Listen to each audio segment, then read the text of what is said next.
Em nome do Pai, e do Filho e do Espírito Santo. Amém. Querida irmã, querido irmão, que a paz do Cristo ressuscitado habite em vossos corações e que o amor de Maria Santíssima, a Virgem Imaculada, lhe cubra nesse dia de hoje. Nós estamos na quarta-feira da 24ª semana do Tempo Comum. Hoje é dia 16 de setembro de 2020. Memória litúrgica de dois mártires da Igreja do século III. São eles São Cornélio, Papa, e São Cipriano, Bispo. Vamos escutar hoje a primeira leitura e também o texto do Evangelho. A primeira leitura da primeira carta de São Paulo aos Coríntios, capítulo 12, verso 31, até o capítulo 13, verso 13. Irmãos, aspirai aos dons mais elevados. Eu vou ainda mostrar-vos um caminho incomparavelmente superior. Se eu falasse todas as línguas, as dos homens e as dos anjos, mas não tivesse caridade, eu seria como um bronze que soa ou um símbolo que retine. Se eu tivesse o dom da profecia, se conhecesse todos os mistérios e toda a ciência, se tivesse toda a fé, a ponto de transportar montanhas, mas se não tivesse caridade, eu não seria nada. Se eu gastasse todos os meus bens para sustento dos pobres, se entregasse o meu corpo às chamas, mas não tivesse caridade, isso de nada me serviria. A caridade é paciente, é benigna, não é invejosa, não é vaidosa, não se ensoberbece, não faz nada de inconveniente, não é interesseira, não se encoleriza, não guarda rancor, não se alegra com a iniquidade, mas regozija-se com a verdade. Suporta tudo, tudo crê, espera tudo, desculpa tudo. A caridade não acabará nunca. As profecias desaparecerão, as línguas cessarão, a ciência desaparecerá. Com efeito, nosso conhecimento é limitado e a nossa profecia é imperfeita. Mas, quando vier o que é perfeito, desaparecerá o que é imperfeito. Quando eu era criança, falava como criança, pensava como criança, raciocinava como criança.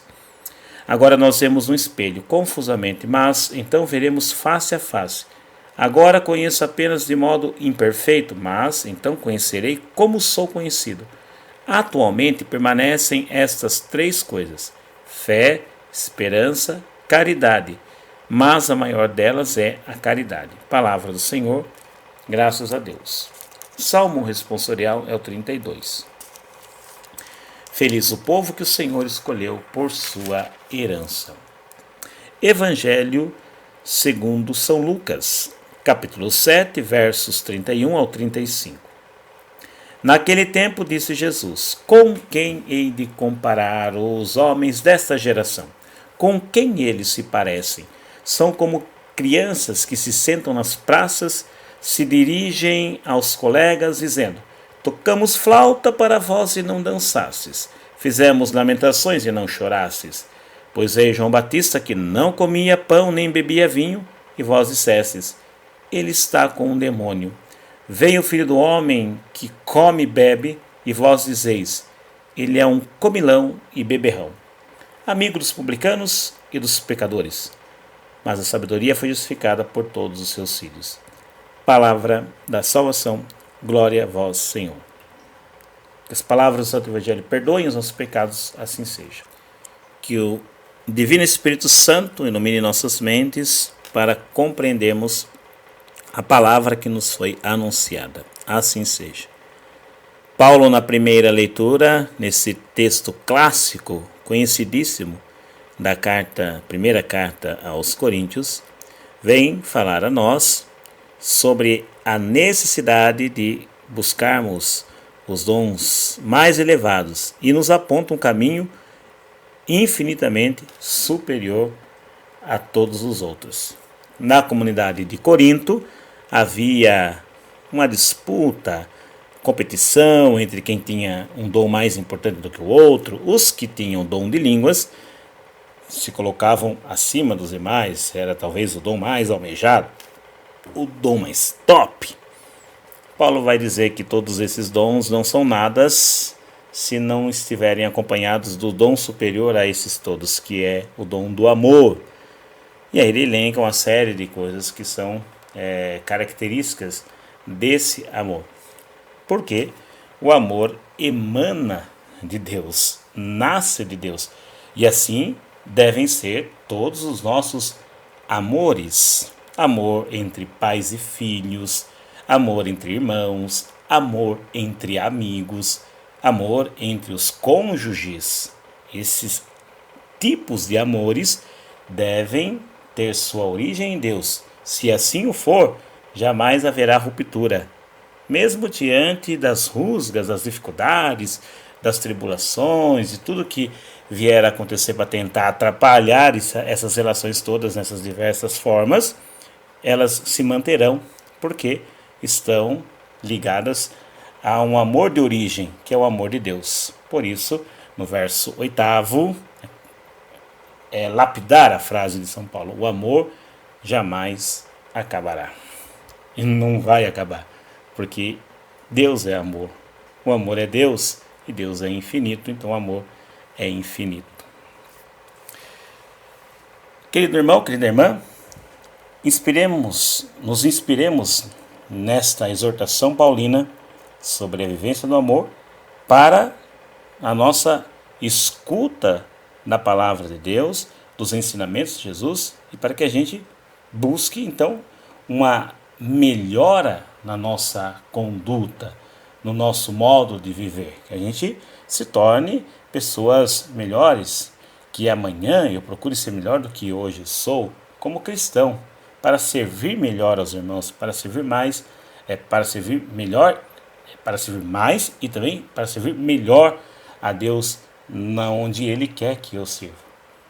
Ser exortado pela palavra, instruído pela palavra e saber que preciso melhorar em bastante coisas. Não nos comportemos como crianças birrentas, crianças mimadas, que vivem inconformadas e insatisfeitas, principalmente com a felicidade das outras crianças. Aquelas crianças que de repente têm tudo, recebe tudo, mas não pode, não suporta ver as outras felizes. É a comparação que Jesus faz aqui no texto do Evangelho, porque a discussão é com os fariseus e os mestres da lei. A relação de Jesus com esses grupos sempre foi difícil, sempre foi uma relação conturbada, e esses grupos eles faziam de tudo para impedir, o avanço do ministério de Jesus. Eles desacreditavam João Batista e desacreditavam também a pregação de Jesus. Não aceitavam. Dá-se a impressão que o fato de João Batista viver uma vida de ascese, uma vida de renúncia, uma vida de total entrega a Deus, parece que isso incomodava eles, já que eles se achavam os perfeitos, os melhores do que os demais. Olha, volta aqui essa questão da competição. Então, o João Batista vivendo daquela forma tão entregue a Deus, confiando em Deus e despojado de tudo, meio que incomodava esses grupos. E Jesus desmascarava, Jesus mostrava que muitas vezes as práticas religiosas desses homens, desses religiosos daquele tempo, e podem ser também, nós podemos ser esses religiosos hoje, que muitas vezes nossas práticas são práticas apenas de exibicionismo, não é verdade no nosso coração. E volta aquilo que Paulo diz na primeira leitura: não tem o amor, não tem a caridade. Então até mesmo uma pregação feita no capricho, uma música cantada com emoção, uma cesta básica dada para alguém pode se tornar objeto de vaidade. Pode se tornar algo de vaidade. A gente pode fazer tudo isso para ser reconhecido, para que vejam, para que nos aplaudam. Não é assim que a gente deve agir. Nós devemos viver segundo a vontade de Deus. E quando formos exortados, então, instruídos, que a gente procure melhorar. Jesus conta essa parábola das crianças que vão até a praça e tocam flauta para que os seus outros coleguinhas dancem, e eles não dançam. Aí tocam lamentações para ver se choram, eles não choram. Exatamente o que os religiosos daquele tempo estavam fazendo, né? Essas autoridades da religião daquele tempo estavam fazendo. João Batista foi, pregou a conversão, o arrependimento, chamou todos para um batismo de conversão, né? Mas não houve lamentação, não houve choro, não houve reconhecimento da culpa, do pecado.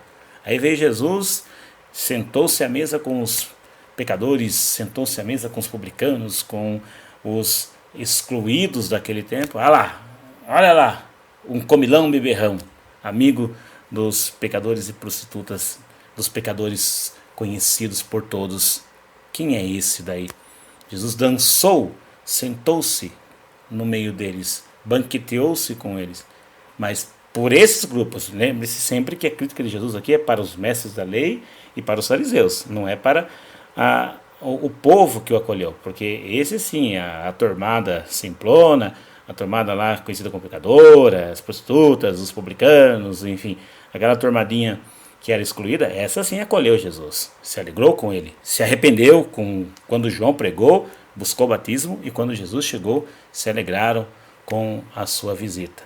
Então, choraram, se lamentaram diante de uma pregação que chamava ao arrependimento e à conversão, e se alegraram e vibraram quando o Messias estava ali com eles num banquete e numa festa.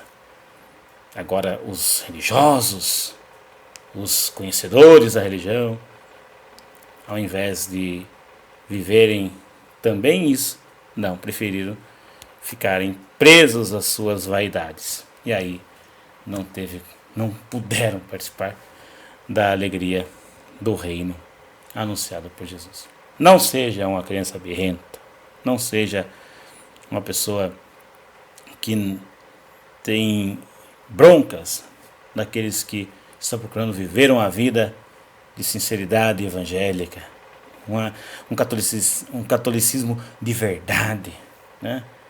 Pare de se incomodar com aquele católico, aquele pai católico, aquela mãe católica que querem ser pais verdadeiramente católicos, querem ser realmente santos no seu matrimônio, viver o matrimônio conforme a sua realidade.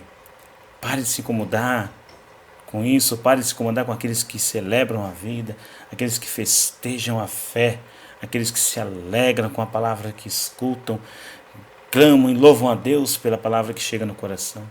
Pare de se incomodar com essas pessoas que estão buscando viver e seguir a Jesus. E procure você também chorar pelos pecados, fazer penitência, se arrepender e se alegrar com o perdão recebido, e se alegrar com o Evangelho de Cristo que vem ao seu encontro, com o Messias que vem te visitar trazendo a boa nova da salvação. Ou seja, viva a fé da maneira mais intensa possível, confiando toda a sua vida a Deus. O Senhor nos abençoe, nos livre do mal e nos conduz à vida eterna. Amém. Louvado seja nosso Senhor Jesus Cristo, para sempre seja louvado.